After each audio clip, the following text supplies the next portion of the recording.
kind of what you call You're exactly correct. cauterize it, whatever, and then it's gone. Let me show you something here. So that's kind of that's what we did for this large rectal polyp. Well, why But now didn't we here's- get all of it? For your rectal polyp, we did. You have an anal canal problem. Oh, excuse me. That's okay. No. This is a clarity problem. This is important, and you're asking very good questions. Why didn't we do that? This mass, I'm going to call it a mass, sits here inside the anus. It goes about right there.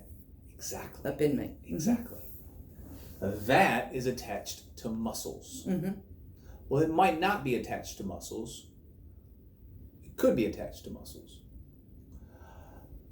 When we start talking about doing EMR or ESD, we start talking about things inside the rectum. Yours is right inside the anal canal. So we don't do ESD, EMR endoscopically through a scope. Reasons for that is bleeding is substantially high. And you can't get it all because of visualization. Your rectum, or where your anus is and where this mass is located, it's confined to an area because your muscles wrap around it. It's tight there. All you do is just kind of vaguely see it and get some biopsies of it. And we did what we tried to do to get these biopsies of it, because my suspicion for there to be some pre-malignant area was high enough, and the standard would be, can you get a biopsy of it with a cold biopsy forceps? Okay? And we did that, and the biopsies are not cancerous. I still have a high suspicion that there's at least pre-cancer there. So that's why you're here today, for us to discuss the next steps. Okay? Operatively, in the operating room is where you can start talking about doing something aggressive in that manner. Because when you're in the operating room, we have the ability under anesthesia, general anesthesia, where you don't feel anything, to actually be able to resect it. And it's low enough for us to be able to do that. Are you following me? I am following you. If it was higher up, we get to be able to do that. And that's why I was able to do it for the rectum, because it's higher up. Visualization is much better.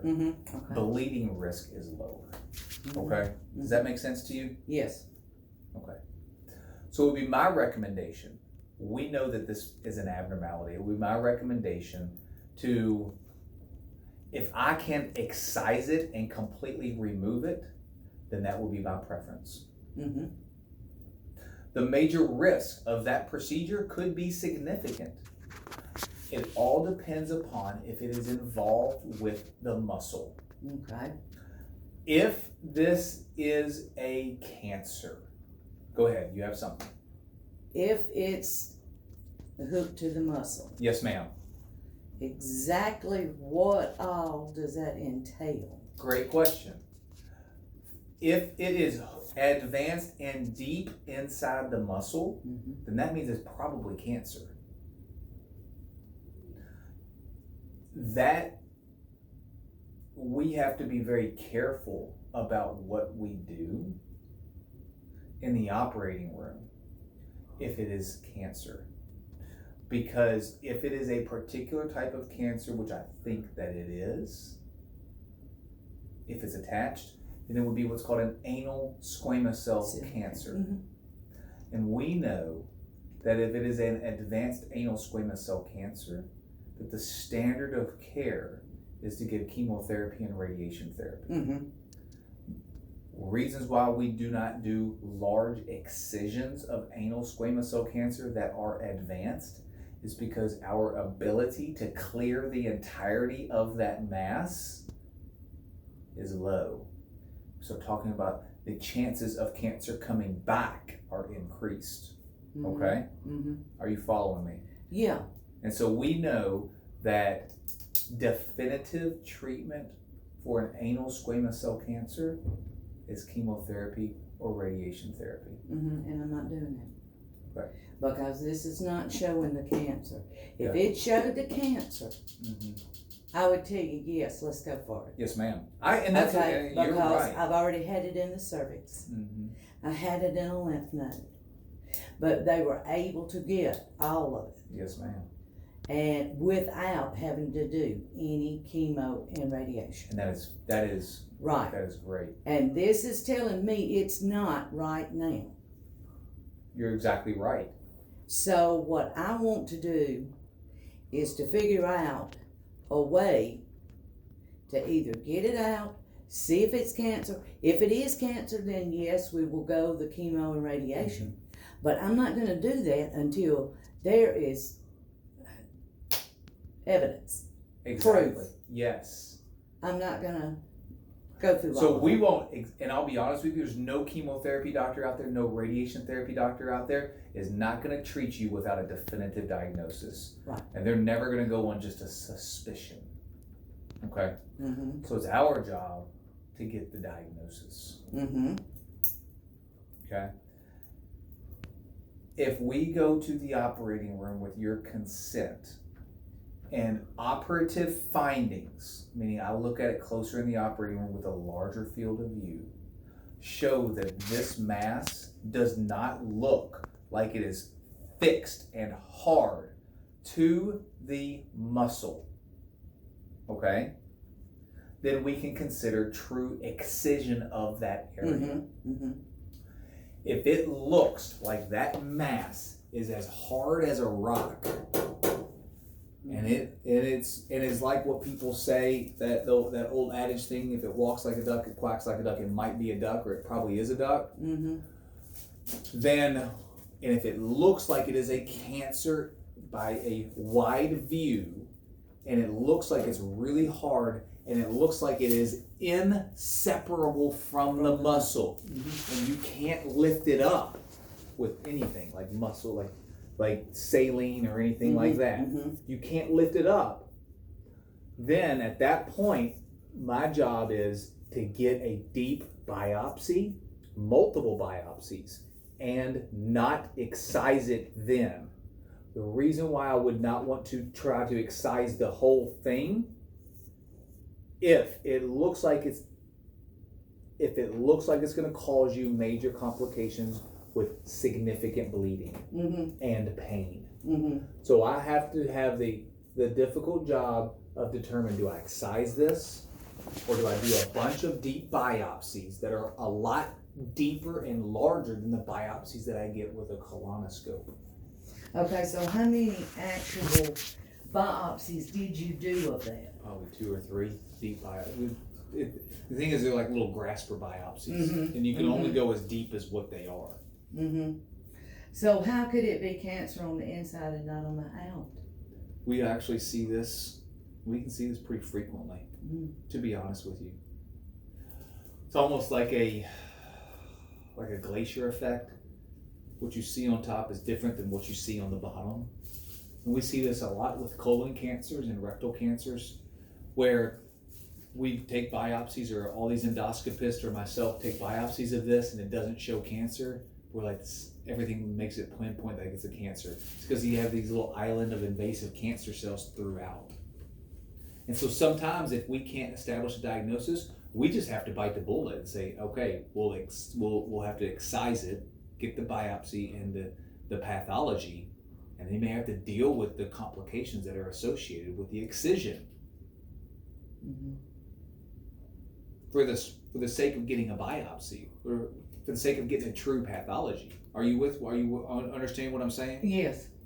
Mm-hmm. And so let's just say we're in the operating room and we excise that. Okay? What are the risks of surgery? Bleeding, infection, pain that is unbearable for a period of time. Okay? We talk about urgency problems where all of a sudden you're like, man, now I've got to use the restroom and I can't control it. Mm-hmm. Okay? That's a possibility. Anesthetic risk, strokes, heart attacks, blood clots, death-related events, all of that. Options for you. So in terms of what I would recommend is an examination under anesthesia with the possibility of transanal resection of this mass or a biopsy would be my recommendation, general broad recommendation, okay? Mm-hmm. With the risk that we just discussed. Alternatives, what options, other than me, what options do you have? You have the options of, number one, you have the ability to see other surgeons, other clinicians for evaluation, and that is your right as a patient, okay? Mm-hmm. And then finally, it is to do nothing, and that's not my recommendation. I recommend at least do something. Okay, so this actually started up the end of March. Okay. Okay, I went to Dinah. Oh, it had probably been going on for about 2 weeks. Yes, ma'am. Because I had talked to myself, I had never had a hemorrhoid. Yes, ma'am. In all my life, so I didn't know what to expect. So I talked to my sister, and she said, "That sounds like what you've got is a hemorrhoid." Mm-hmm. And I said, "Well, it must be on the inside because nothing is out." Mm-hmm. And so anyhow, we were planning a cruise. Yes, ma'am. So I go to Dinah, and I tell Dinah, what I'm thinking is going on. And so she said, "Oh, well, we can get you fixed up before you go on your cruise." So when she checked it, Mm-hmm. she told me it was soft. Mm-hmm. Mm-hmm. And so that's when she gave me the suppositories to use. Mm-hmm. And then when I came back and it still, nothing was working, that's when I came to you. Mm-hmm. And now I'm supposed to leave going to my sister's tomorrow. Where's your sister? In Decatur. North Alabama. Right. Yeah, okay. All right, they have a place in Huntsville. Mm-hmm. And I was going earlier this month. Mm-hmm. And I was trying to get my records transferred from here to up there because I was going to be there a while. Oh, yeah. And I never could get anything accomplished about it. So I'm going to get my records today because I am leaving tomorrow. Okay. Going up there. And I don't know when I may come back because I don't have a reason to have to come back. So you might stay up there for a long period of time with your sister. Right. Yeah. Right. Very reasonable. And that's what I told them because I had tried to start getting my records earlier, the first part of July, because I told them, I said, I'm going up there and I need somebody in case something, goes wrong because we don't know what we're dealing with yet. And I never could get my records sent. Sounds like they're sent. Talking to Tanya. Okay. So apparently records are sent. Don't know when or where or what. Okay. But I think that these people might have called back and said, "Why are we seeing this patient?" Uh-huh. Okay. Mm-hmm. So that's there. Apparently, that is something that you might need to talk to that clinic about and saying, "I need a clinic appointment." Mm-hmm. Yeah, that's what I wanted to do. Right. Yeah, they may say, "We're not going to schedule you an appointment until we get records." They might say that. That's probably what they do. Well, the few times I tried to call and get an appointment, that's exactly what they told me. Mm-hmm. Until they got a referral and they got records, they were not talking to me. Yeah. So, and that's been my issue, is trying to get everything sent up there. Sure. But, I had that CAT scan done. Oh, when was that? It was in May.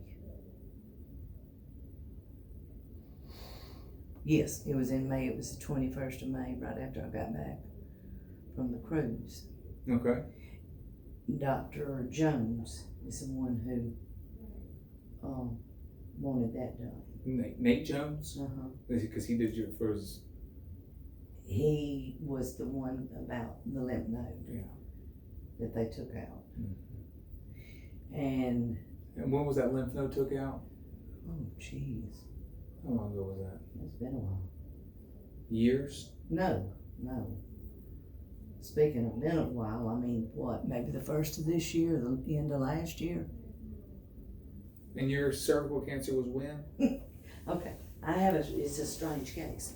Okay, when I got pregnant with my last child, and they did a pap smear on me, that's when they found it. Yeah.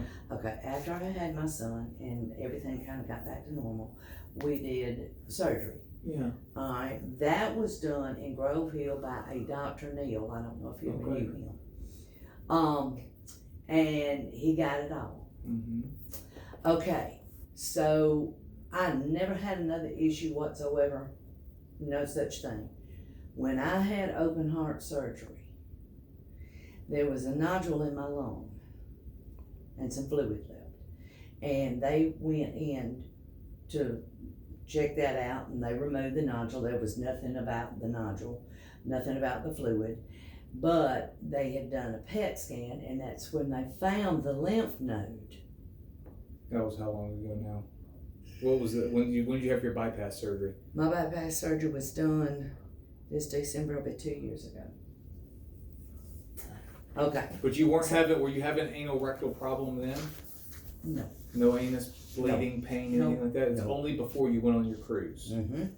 Okay. Okay, so when they found it, they actually called it that my body had incarcerated that lymph node all these years.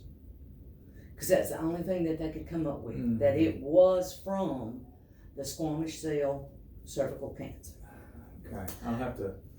Okay, so. Had 2 or 3 board meetings on that one. Yes, they did. They had a bunch. Because they had to look again and look at why is this Yeah. all these years later. Did you have a scope examination? An anorectal examination during that time? No, they did a PET scan. Yeah. Alright, so then he gets me with another doctor. I can't remember what his name was. He was the one who removed The lymph node. the lymph node. Where was that done? Here, Here. yeah. Was it Lee Thompson? No, Okay. no, it was, here in Mobile, it's over Chris USA. Diaz. Chris Diaz is who I think it might have been. I It don't might have been your lymph node. Mm-mm. That really don't sound like it to me. Okay. That's all right. Well, anyhow, That's all right. he took the lymph node. Yeah. Okay? Said they got it all. Yes, ma'am. Okay? So then we waited a period of time. And then I had a CAT scan done. Yep. And it showed absolutely nothing. Got it. Okay. But Dr. Jones wanted to do radiation. And I said, no, you're not radiating me for something that's not there. And then, like I said, I was not having any issues, no problems. Everything was just hunky-dory like it always is. And the end of March is when this started up. And I thought I had a hemorrhoid. And this is where we are now. So, if I'm to get, if this clinic up there in Decatur, Huntsville, that doesn't want to deal with me, what kind of doctor do I need to have to deal with me? Up there? Mm-hmm. What you need is you need to get to a surgeon up there. And then they need to go do a anal rectal examination, a deep biopsy and or excision of this is what you need. Okay. Okay? I have a suspicion. Mm-hmm. This is where things you can be very wrong with suspicions. Mm-hmm. You can be very wrong with assumptions. Mm-hmm. And I reserve that right to be extremely wrong. But there is a possibility that this anal squamous cell cancer is what's responsible for your groin lymph node. It's a possibility. But it's backwards. This one came before this. I know. And it's just so odd for it to be 30 years and then all of a sudden you just have some type of lymph node. 35 years. And again, I could be very wrong. But what I'm saying is, if it's not telling me it's cancer right now, and I feel no different, other than that hurting, Here's the deal.